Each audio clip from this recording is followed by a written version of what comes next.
kita ada 4F istilahnya. Ada singkatan yang gampang kita cerna untuk masyarakat, bahwa ada faktor-faktor resiko jika ada 4F ini bisa menyebabkan terjadinya batu kantong empedu. F pertama misalnya female, perempuan. Perempuan itu juga memiliki faktor resiko tinggi dibandingkan laki-laki terbentuk batu empedu. Kemudian fat itu artinya berat badan. Jadi kalau berat badannya terlalu berlebihan, tidak ideal, atau kita masuk kategori obesitas, nah itu bisa menyebabkan resiko terjadinya batu kantong empedu. Yang ketiga 40 itu usia di atas 40 tahun. Nah 40 tahun itu juga salah satu pencetus kenapa bisa terjadi batu empedu. Dan yang terakhir tuh fertile itu biasanya pada perempuan, subur. Kalau misalnya anaknya banyak, misalnya 4, 5, nah itu justru berisiko. Betul.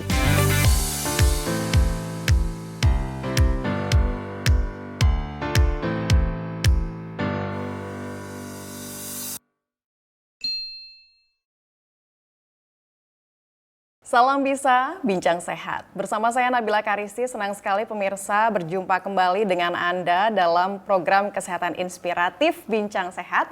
Dan hari ini saya berada di Rumah Sakit Universitas Indonesia Depok. Di episode kali ini kita akan membahas mengenai penanganan batu empedu. Nah, kira-kira batu empedu ini penyakit yang seperti apa ya? Dan bagaimana kita harus mewaspadainya? Karena seringkali pemirsa, bagi Anda mungkin yang pernah merasakan sakit atau nyeri hebat bahkan sampai menembus ke punggung, atau mungkin juga ke Anda yang punya kolesterol yang tinggi. Nah, ini patut diwaspadai karena bisa jadi ini menjadi ciri-ciri Anda memiliki atau mengidap yang namanya penyakit batu empedu. Nanti kita akan membahasnya lebih lanjut, namun untuk itu kita akan menyaksikan dulu tayangan video yang satu ini.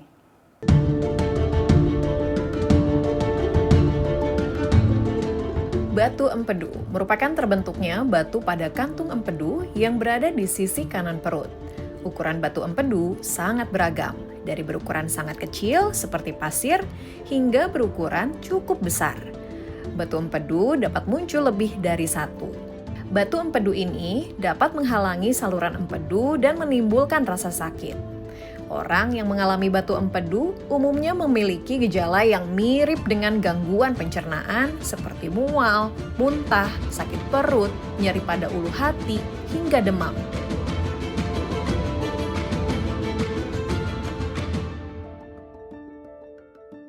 Baik pemirsa, Anda masih di Bincang Sehat dan tadi kita sudah menyaksikan ya tayangan video mengenai apa itu batu empedu. Dan kita akan membahas mengenai batu empedu ini lebih dalam tentunya bersama dengan Dr. Aldila Hendi, spesialis bedah, subspesialis bedah digestif, konsultan FICS dari Rumah Sakit Universitas Indonesia Depok. Bagaimana kabarnya dokter, sehat? Alhamdulillah sehat. Iya, dokter, masyarakat ingin mengetahui bahwa batu empedu ini kan menjadi satu penyakit yang sekarang ternyata cukup banyak ya dokter ya, prevalensinya cukup tinggi. Ya, nah mungkin sebelum kita membahas lebih dalam, kita perlu membahas dulu secara mendasar apa sih itu sebetulnya empedu, organ yang seperti apa dan letaknya ada di mana, fungsinya buat apa?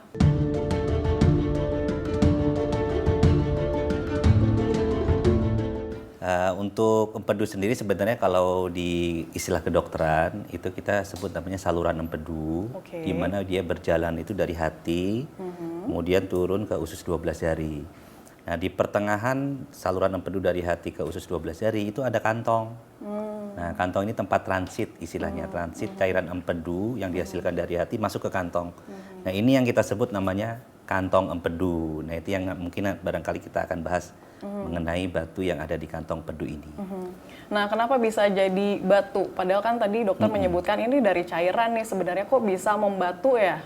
Ya, betul. Memang banyak faktor mengenai terjadinya batu kantong empedu. Ya, biasanya cairan empedu itu awalnya memang dalam bentuk cair, kemudian masuk ke dalam kantong empedu. Nah, barulah dia mengendap. Jadi mengendap membentuk kristal, kemudian yang awalnya cair dia akhirnya membatu istilahnya, membuat kristal-kristal padat, akhirnya mengeras. Nah, itulah kenapa terjadi batu di dalam kantong empedu. Nah, kenapa terjadinya kok sering di kantong? Karena rata-rata memang cairan itu mengendapnya di kantong empedu. Karena dia mengendap, tidak mengalir, akhirnya terjadilah kesempatan yang lebih tinggi dia memadat dan mengkristal sehingga jadilah batu kantong empedu. Empedu ini fungsinya berarti untuk apa nih dokter? Fungsi cairan empedu sendiri tentu untuk memetabolisme lemak ya. Jadi kalau misalnya ada lemak dipecah, kemudian bisa diabsorpsi, itu kita menggunakan cairan empedu tersebut. Nah, memang pada dasarnya cairan empedu itu dihasilkan di hati. Sedangkan kantongnya itu untuk penyimpanan sementara. Jadi dia kalau misalnya ada makanan yang kita makan, makanan berlemak terutama, dia masuk ke usus 12 jari, barulah fungsi kantong empedu itu menyemprotkan cairan empedu yang disimpan, kemudian bertemulah cairan empedu tersebut dengan makanan-makanan. Tapi kalau nggak ada makanan, daripada cairan empedunya nggak dipakai, disimpan dulu. Nah, itu fungsinya untuk penyimpanan sementara di kantong empedunya. Dan dia membatu ketika cairan empedunya banyak Mengendap ya. mengendap. Nah, betul. Mengendap karena Mengendap misalnya ada beberapa faktor, terutama misalnya ada hambatan di saluran empedunya sehingga tidak pernah dikeluarkan. Dia akan mengendap di kantong empedu, atau ada zat-zat yang memang cairan empedu itu konsistensinya jadi nggak cair tapi lebih seperti lumpur. Kemudian dia mulai memadat, susah keluar ke saluran yang kecil sehingga dia tertahan di kantong empedunya, mengkristal, kemudian jadilah batu di kantong empedu. hambatan-hambatan seperti apa yang membuat cairan empedu itu sulit untuk keluar dan akhirnya mengendap begitu? Ya, misalnya ada peradangan di saluran empedunya sehingga salurannya menjadi sempit, akhirnya dia mengendap. Atau misalnya makanan-makanan yang terlalu berlemak, kolesterol tinggi, nah itu akan membuat konsistensi atau istilahnya viskositas ya, konsistensi padatnya cairan itu terlalu padat, jadi seperti lumpur, akhirnya gampang sekali dia nggak menjadi lancar. Semakin kita lumpur gitu ya, bukan cairan yang jernih, dia kan akan susah jalannya. Nah, disitulah kemampuan proses pengkristalan itu akan lebih sering. Kebutuhan lemak yang seperti apa sebetulnya yang dibutuhkan, normalnya ya dibutuhkan untuk tubuh? Karena tadi dokter mengatakan bahwa kolesterol atau misalnya penumpukan lemak itu memicu nih terjadinya batu dari cairan empedu itu sendiri. Sebenarnya pada dasarnya sih tidak ada kadar kolesterol yang dipatok ya, di standar, sehingga wah ini kalau standarnya segini akan terjadi batu, tidak. Karena memang setiap orang itu punya batasan tertentu. Bahkan beberapa hal yang penting, kalau misalnya kita periksa kadar kolesterol, belum tentu kadar kolesterol tinggi kemudian jadi batu empedu, atau belum tentu kolesterol yang normal menjadi batu empedu. Itu sangat variatif sekali, sehingga kita tidak bisa mematok untuk apakah kolesterol yang tinggi menjadi batu empedu. Tapi kita bilangnya itu adalah faktor resiko, jadi bukan faktor pencetus, resiko. Nah, kadar kolesterol beberapa yang tinggi itu memiliki peran, salah satu perannya adalah membuat batu empedu. Tapi peran yang paling vital sehingga akhirnya batu empedu itu diidaplah oleh satu individu ini karena apa berarti dokter? Ya, memang kita ada 4F istilahnya, ada singkatan yang gampang kita cerna untuk masyarakat, bahwa ada faktor-faktor resiko jika ada 4F ini bisa menyebabkan terjadinya batu kantong empedu. F pertama misalnya female, perempuan. Nah, perempuan itu juga memiliki faktor resiko tinggi dibandingkan laki-laki terbentuk batu empedu. Kemudian fat itu artinya berat badan. Jadi kalau berat badannya terlalu berlebihan, tidak ideal, atau kita masuk kategori obesitas, nah itu bisa menyebabkan resiko terjadinya batu kantong empedu. Yang ketiga 40 itu usia di atas 40 tahun. Nah, 40 tahun itu juga salah satu pencetus kenapa bisa terjadi batu empedu. Dan yang terakhir itu fertile itu biasanya pada perempuan, subur. Kalau misalnya anaknya banyak, misalnya 4, 5, nah itu justru biasanya berisiko. Betul, itu memiliki faktor resiko terjadinya batu empedu. Mengapa demikian? Karena memang berhubungan dengan hormonal. Jadi pada perempuan-perempuan yang subur, tingkat hormonalnya itu sangat labil, terutama kadar estrogen, yang itu sangat mudah sekali membentuk perlemakan, sehingga akan gampang menciptakan pengkristalan di cairan empedu, terutama di kantongnya ya. Sehingga perempuan-perempuan yang mungkin dikatakan tadi fertil atau subur tadi mungkin harus menjaga gaya hidup atau pola hidupnya. Betul, walaupun tidak selalu akan terjadi batu kantong empedu, tapi itu menjadi faktor resiko. Makanya kita tidak pernah bilang itu adalah etiologi atau penyebab, tapi itu faktor resiko, sehingga setiap orang itu punya variasi tersendiri terjadinya batu kantong empedu tersebut.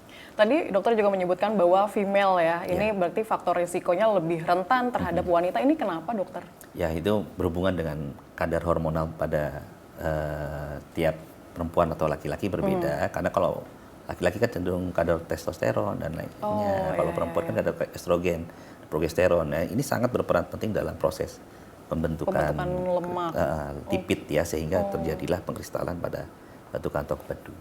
Ada kaitannya dengan faktor genetis tidak, dokter? Nah, pertanyaannya bagus nih Mbak Nabila, karena memang kan kalau batu kantong empedu itu ada yang warna kuning, ada yang warna hitam. Kalau misalnya kita tindakan pengambilan batu empedu, kita akan tunjukkan kepada pasien warnanya apa, kuning atau hitam. Kalau kuning kolesterol biasanya, jadi pengkristalan lipid atau lemak. Tapi kalau hitam, nah itu biasanya genetik. Jadi dia punya kemampuan cairan empedu itu mengkristalkan, membentuk pemadatan batu. Sehingga terjadinya nggak hanya di kantongnya, tapi di saluran utamanya juga yang mengalir itu. Nah ini yang bisa kemudian diturunkan ke anaknya, walaupun tidak 100%, karena ada metode persentasenya. Jadi kalau misalnya ada pengangkatan batu kantong empedu pada pasien yang warnanya hitam, kita selalu edukasi.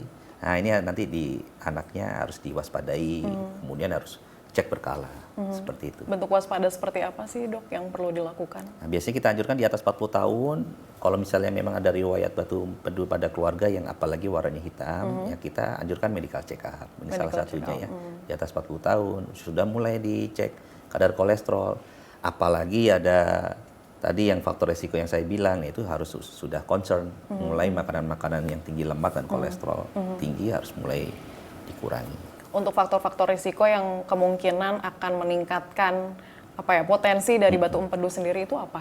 Faktor risikonya tadi, misalnya makanan-makanan yang berlemak ya, kemudian kadar obesitas, ya berarti artinya harus mulai olahraga seminggu 3 kali kita anjurkan, setiap olahraga 30 menit, konsumsi makanan-makanan yang protein tinggi dibandingkan yang karbohidrat maupun lipid. Lalu ya harus dilihat berat badannya harus disesuaikan dengan kondisi ideal ya. Untuk makanan, ada jenis makanan tertentu mungkin yang menjadi saran dari dokter? Ya, misalnya makanan-makanan yang berlemak tinggi, contohnya gaji ya, daging sebenarnya protein tinggi, tapi kadang-kadang yang enak kan di samping-sampingnya tuh sirloin ya biasanya yang berlemak. Nah itu juga. Nah sekarang trennya saya lihat justru yang 4F itu hampir jarang terjadi. Justru lebih maju lagi, bukan 40 lagi. Di 20-30 itu juga banyak saya temuin pasien-pasien, bahkan usia 16 tahun, 17 tahun sudah terjadi batu empedu. Karena memang proses makanan sekarang kan fast food. Nah, fast food itu juga menjadi faktor risiko terjadinya batu kantong empedu, karena proses pengolahannya tidak sempurna, sehingga lemak tak jenuhnya itu akan bisa berpotensi untuk menjadi batu kantong empedu. Berarti satu hal yang vital mungkin yang perlu dicermati dengan betul terkait batu empedu ini adalah salah satunya adalah pola hidup ya, atau gaya hidup sendiri ya, dokter. Terutama yang junk food ya. Iya betul. Baik dokter, nanti kita akan lanjutkan kembali karena kita akan jeda dulu setelah yang satu ini.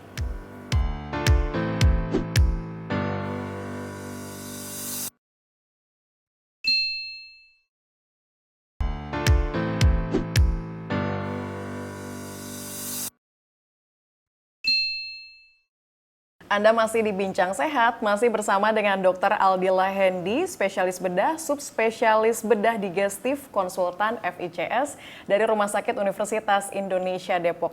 Dokter, kita kembali lagi membahas mengenai penanganan empedu, dan tadi kita belum membahas secara menyeluruh mengenai gejala-gejalanya juga nih dokter. Gejala-gejala seperti apa sebetulnya yang patut diwaspadai?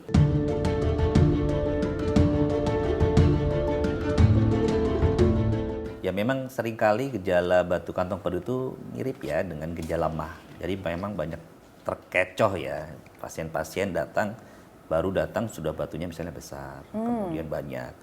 Karena selama ini bertahun-tahun dikiranya MAH.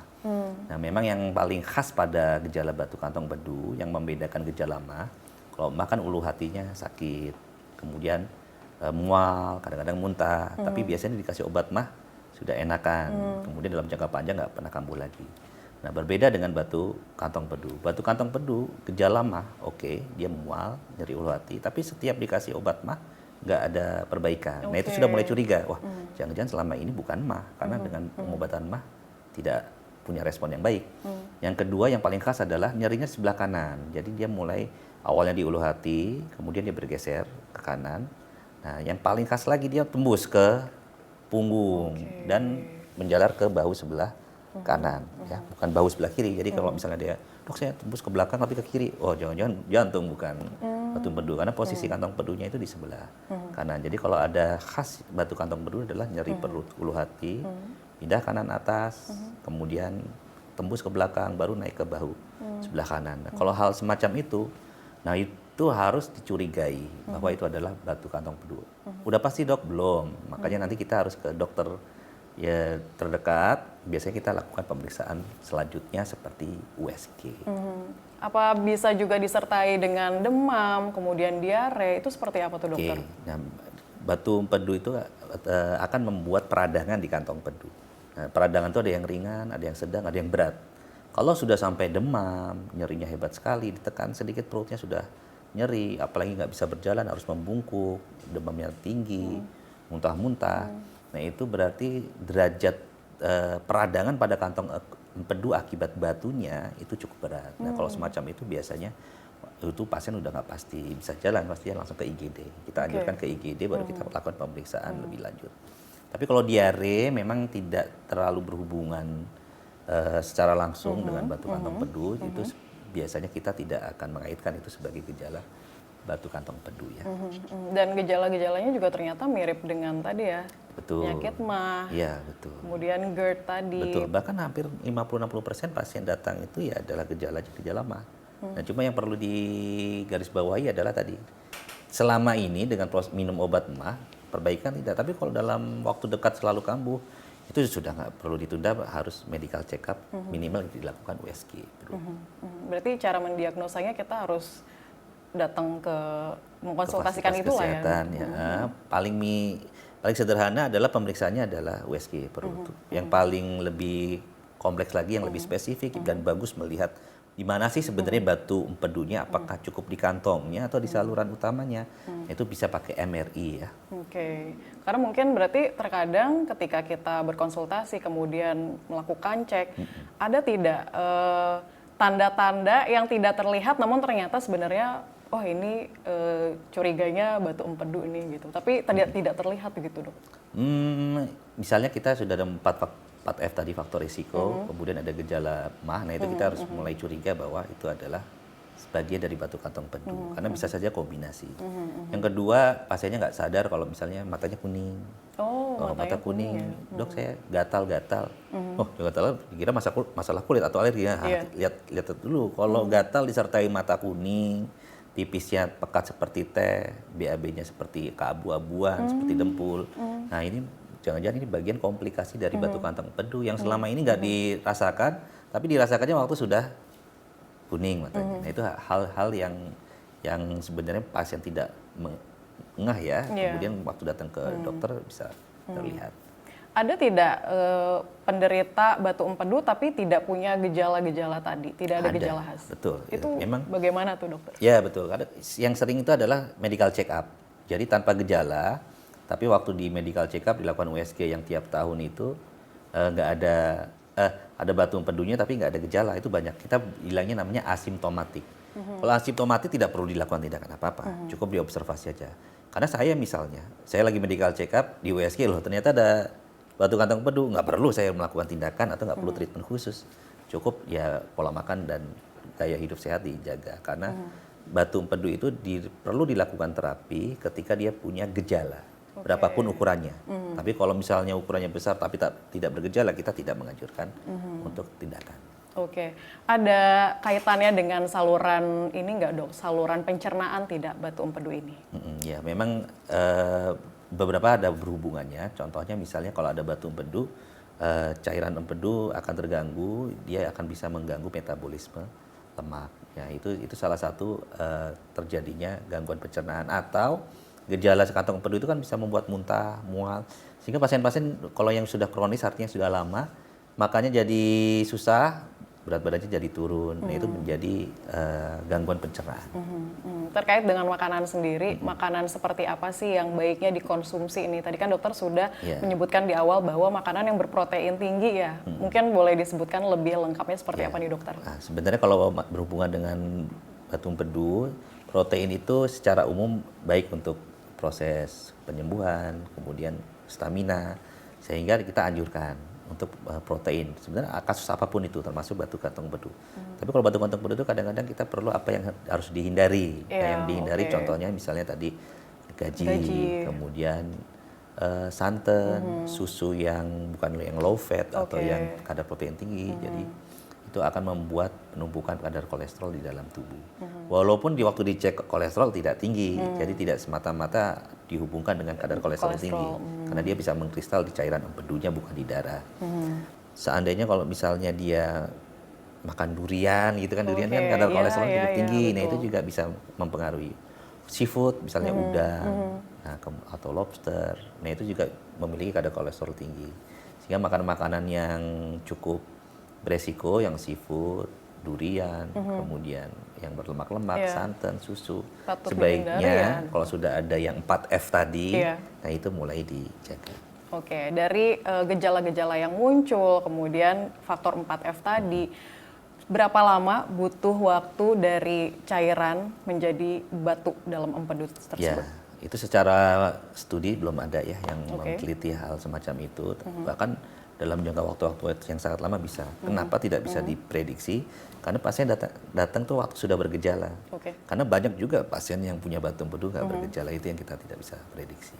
Oke, sebagai dokter spesialis bedah, berapa banyak pasien yang mungkin datang ke dokter konsultasi bahwa ternyata mereka mengalami batu empedu? Oh banyak sekali. Hampir setiap hari pasti datang dengan keluhan seperti mah. Itu yang memang fenomena yang seringkali kita tidak bisa mendeteksi batu empedu adalah gejala mah. Ini yang memang perlu diedukasi di acara semacam ini ya, untuk meyakinkan masyarakat bahwa gejala mah yang tidak sembuh dalam pengobatan mah itu kita harus mencurigai bahwa itu ada hal lain, yaitu adalah batu kantong empedu. Nah yang kedua adalah tidak semua batu kantong empedu ada di dalam tubuh kita perlu dilakukan treatment. Nah ini yang sebenarnya kita harus kasih tahu kepada masyarakat.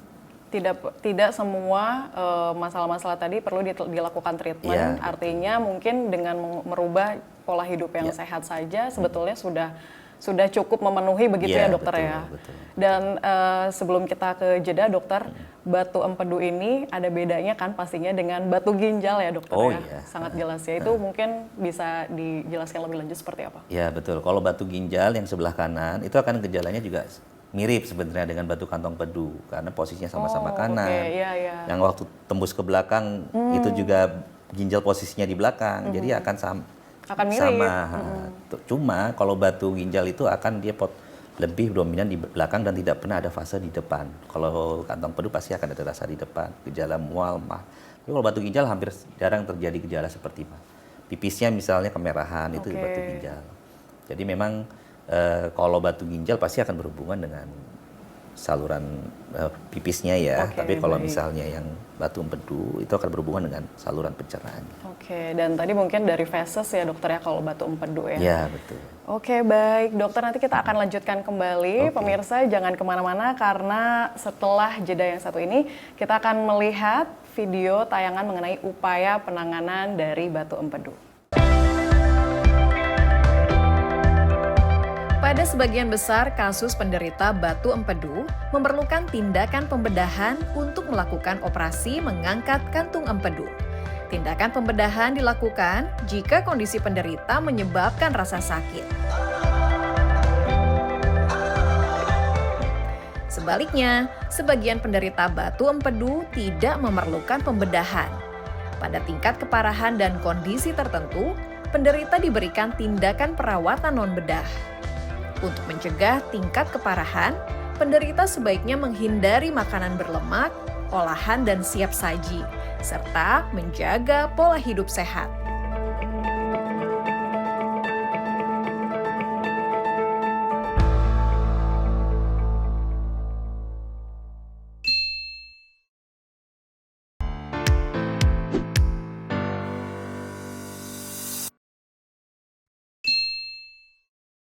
Anda masih di Bisa Bincang Sehat, masih bersama dengan Dr. Aldila Hendi, spesialis bedah, subspesialis bedah digestif, konsultan FICS dari Rumah Sakit Universitas Indonesia Depok. Dokter, kita lanjutkan kembali. Tadi kita belum membahas mengenai penanganan atau juga pengobatan ya dokter ya mengenai batu empedu ini. Dan jika seorang pasien mengidap batu empedu, ini akibat-akibat apa saja sih yang bisa dirasakan dan efek sampingnya ketika batu empedu itu tidak segera diambil ya, atau dilakukan tindakan operatif?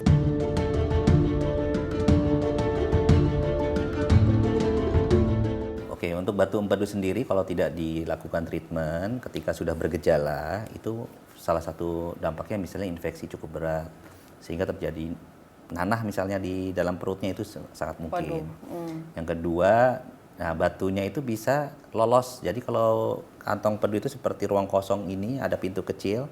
Kalau batunya lolos, dia akan nyangkut di saluran utamanya. Itu yang menyebabkan dia kuning. Nah, kalau dia kuning itu akan banyak komplikasinya, bisa terjadi peradangan, bisa hilang kesadaran, bahkan bisa sampai demam tinggi, sampai infeksi berat itu bisa. Dan treatmentnya akan menjadi kompleks. Jadi nggak sesederhana kita mentreatment pada kasus-kasus yang batunya hanya di kantongnya.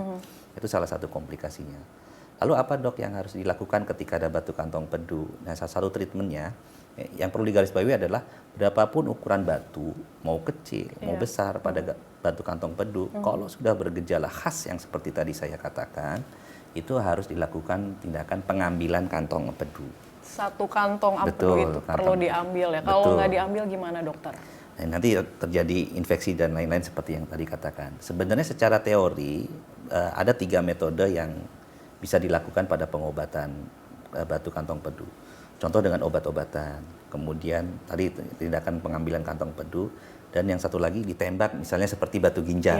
Nah, tapi kenapa standarnya sekarang itu adalah pengambilan kantong, bukan dikasih obat-obatan maupun atau treatment seperti batu ginjal yang ditembak. Pertama, kalau dengan obat-obatan, nah itu tentu butuh waktu yang sangat lama, bisa berbulan-bulan.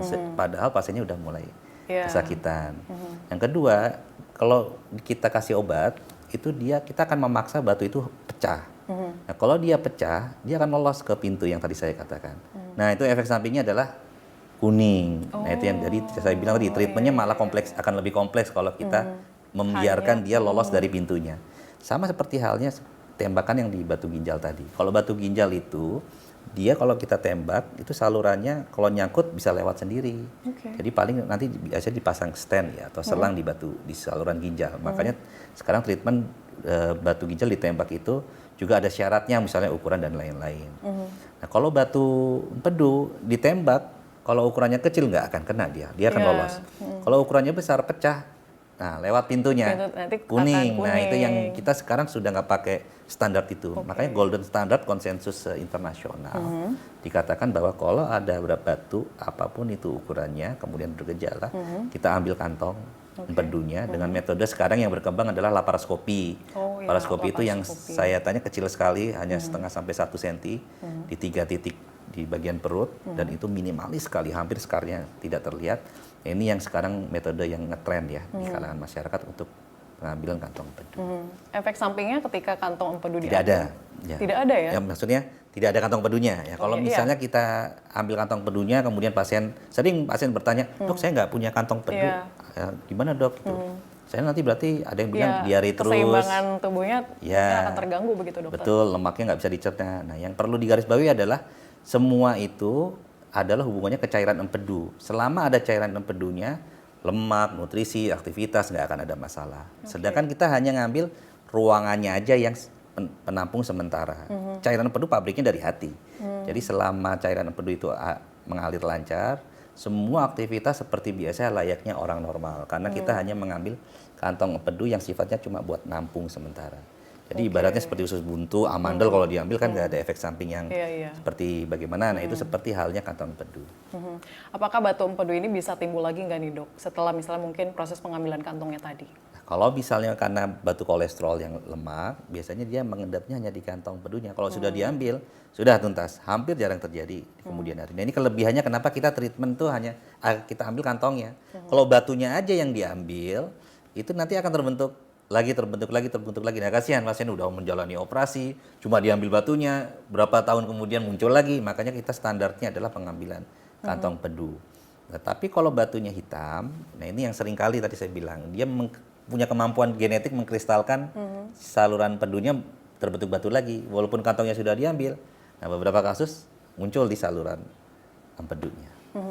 Para penderita batu empedu ini punya kecenderungan komplikasi dengan penyakit lain tidak, dokter? Mungkin boleh disebutkan penyakit apa saja? Ya, kalau misalnya kita tidak treatment dengan baik pada kasus-kasus batu kantong pedu, dia infeksi bisa mempengaruhi misalnya hatinya. Jadi hatinya itu seperti sirosis.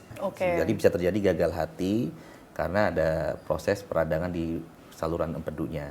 Kemudian bisa mempengaruhi gagal ginjal karena infeksinya berat, ginjalnya shutdown, jadi pipisnya sudah mulai berkurang.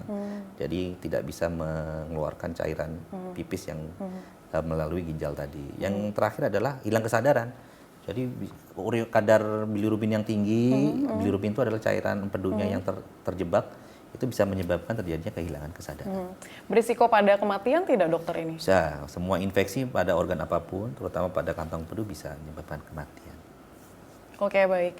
Dokter, tadi kan dokter sudah menyebutkan ciri-ciri salah satunya ketika cairan empedu batu yang ditembakkan kemudian lolos keluar dari pintu kantong empedu itu kan bisa menyebabkan kuning ya pada kenampakan dari individu tersebut. Ini beda ya pastinya dengan para penderita sakit kuning. Kuningnya ini ciri-cirinya seperti apa? Ya, betul. Nah, ada kuning karena penyakit sakit hati, dalam tanda kutip maksudnya adalah hepatitis misalnya ya. Ada yang karena sumbatan akibat batu. Bedanya adalah sama-sama kuning nih. Lihat buang air kecilnya. Kalau buang air kecilnya warnanya seperti teh, pekat, jadi bukan jernih, kuning jernih, itu artinya ada hambatan. Di kuningnya karena hambatan tadi yang kita bilang ini batu. BAB-nya misalnya fesesnya seperti putih abu-abu atau dempul, nah itu juga terjadi hambatan. Dan yang terakhir gatal. Kalau pasiennya gatal sekali, kemudian pipisnya, buang air kecilnya juga warna pekat, coklat, BAB-nya juga dempul, warna dempul, nah itu berarti ada hambatan akibat batu. Beda sama sakit liver. Kalau liver biasanya nggak ada tanda-tanda yang saya bilang. Dia kuning sih, cuma nggak ada tanda-tanda buang air kecilnya, pekat dan lain-lain. Tadi dokter juga menyebutkan bahwa batu empedu ini juga faktor risikonya terhadap genetis juga ya, dokter ya. Dan untuk pasien kanak-kanak sendiri yang mengalami batu empedu ini seberapa banyak sih, dokter? Tidak banyak ya, tapi memang ada. Mungkin dalam setahun saya bisa melakukan treatment kurang lebih 10 anak ya. Nah, itu biasanya memang faktor yang penyebab utamanya biasanya genetik, karena kan dia faktor usia ya. Nah, ada beberapa yang warnanya kuning juga. Nah, itu kalau ditelusur ya, memang anak-anak zaman sekarang kan junk food, fast food juga itu akan sangat ngetren sekali ya. Itu menjadi faktor resiko terjadinya pada anak. Oke, terakhir dokter mungkin ketika kita sudah menjalani pembedahan ya dokter, tindakan operatif dari pengambilan kantong empedu, apa yang perlu dilakukan oleh seorang pasien tersebut agar mungkin perawatannya atau mungkin pemulihannya ya bisa berjalan dengan lancar, cepat, tepat, dan pastinya juga tidak kembali lagi gitu mungkin risiko-risiko yang bisa datang di kemudian hari. Ya betul, memang kan nanti pasien akan hidup tanpa kantong pedu tadi. Yang seperti saya katakan bahwa secara umum tidak akan berbeda antara yang punya kantong pedu dengan yang punya dan yang tidak. Normal. Nah, tapi harus dilihat BAB-nya. Jadi kalau pada pasien-pasien yang sudah tidak punya kantong pedu, lihat BAB-nya. Kalau BAB-nya tidak lebih cenderung cair, berminyak atau mencret, maka dia boleh makan apa saja tanpa ada halangan. Artinya kadar kolesterolnya apapun, kadar berapapun dia oke, silahkan. Tapi kalau misalnya dia BAB-nya mulai cair, BAB-nya agak mencret, itu biasanya kejadiannya 20%. Nah, itu berarti dia harus tahu, wah berarti saya kemarin makanan berlemaknya terlalu berlebihan. Nah, biasanya mulai itu dietnya sudah mulai pola makan yang berlemaknya dikurangi. Kemudian olahraga, aktivitas seperti biasa, minum air putih seperti biasa. Nah, biasanya memang yang selalu diedukasi adalah lihat BAB-nya, mencret nggak, diare nggak. Kalau diare atau mencret biasanya makanan berlemaknya terlalu berlebihan. Itu saja yang dijaga. Yang lainnya sih recovery-nya cepat. Biasanya kalau kita pakai laparoskopi 2 hari selesai, pulang, aktivitas seperti biasa. Sudah 1 minggu mau pilates, lagi. mau nge-gym, mau itu ada. Oke, bisa. Baik, terima kasih banyak dokter Ya, untuk sama-sama. bincang-bincangnya, dan Pemirsa, demikian tadi kita sudah membahas mengenai bagaimana penanganan yang tepat ya untuk mengatasi yang namanya tadi batu empedu. Dan ini perlu diwaspadai bersama, terutama dengan menjaga pola hidup yang sehat ya. Dan pemirsa, jangan lupa juga untuk menyaksikan episode menarik lainnya ya, Bincang Sehat di episode berikutnya hanya di antaranews.com dan kanal YouTube Antara TV Indonesia. Saya Nabila Karisti pamit, sampai jumpa.